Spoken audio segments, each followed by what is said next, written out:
On April 4, 2016, a group of thoroughbreds was discovered at a property in Bulla. 23 horses in total were saved and ended up here at Horse Shepherd Equine Sanctuary. Through the help of Anne Young and her team, this became a story of survival and thriving. This is the ultimate love the horse story.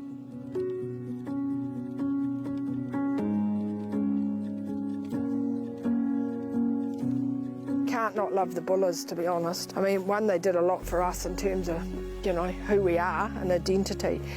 They're just so tough. I mean, they say thoroughbreds aren't tough, but by God, he's tough. Why do you love Quinn the most? I think because it's just an ongoing battle, and because he's a Bulla. He's had so many battles, and he's the one horse that's taught us not to give up. And so many times I thought we were going to have to put him down, and he's just battled through. I still cannot believe that someone would do the things they did to the Bulla horses.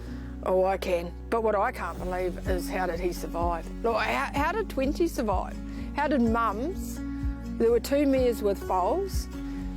And yes, and he don't. But Quinn, that will to amazing. live, I'm amazed. Horses are so stoic that to know when they're in pain and when to make that call. And why do you do it? I think once you start, it's really hard to stop. And I think Quinn's why we do it, to be honest.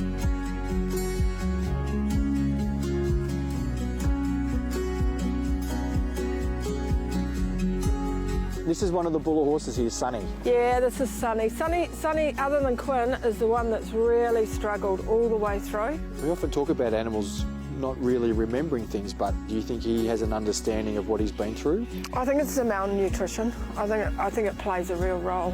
He was young too. It's the younger ones that have really struggled.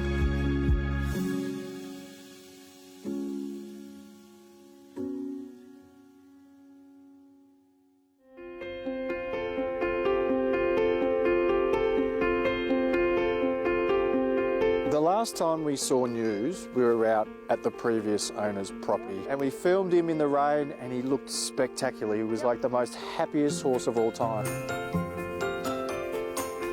So News has come back home.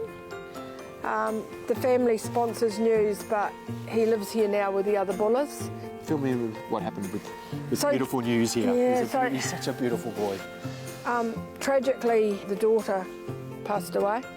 Who was riding News? Yeah, with a brain tumour. Beautiful person, and News was her horse, so News has come back home.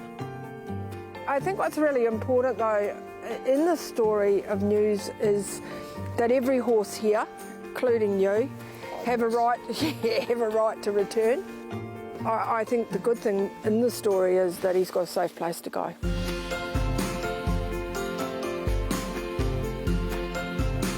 So that's Big Grey. One of the Bullas. One of the Bullas, and of all the Bullas, she's got the worst self-preservation. We've got a straggler down the end here. That's Bones. This is Bones. Bones! Bones the Bulla. Beautiful Bones here is just making his way up to join us. He's so pretty. We've got 3 Bullas in the paddock here.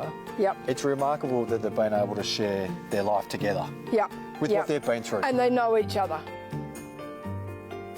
What's your message to people who own horses, who race horses, who just like looking at horses? You're at the coalface of saving them. What message would you have for people at home? I think a lot of consideration's got to be made for the lifetime of horses. Our oldest horse is 37 as a standardbred. That's a long time and a lot of lifetime of care. And I think we've got to get our heads around that. You know, we can't always have rescues being the last stop for horses. It's got to be better than that. Do people still inquire about the Bulla horses? Yes. The Bulla horses are our flagship horses.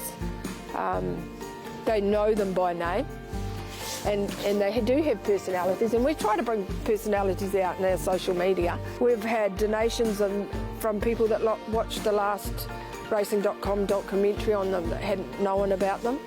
In fact, it was only last week that someone that went on a walking tour sent me a text and said, wow, I watched the Bulla story and didn't realise Quinn's story. So, and I think we have to keep that story alive to stop it happening again. I know everyone thinks it won't, but it will. It will happen again.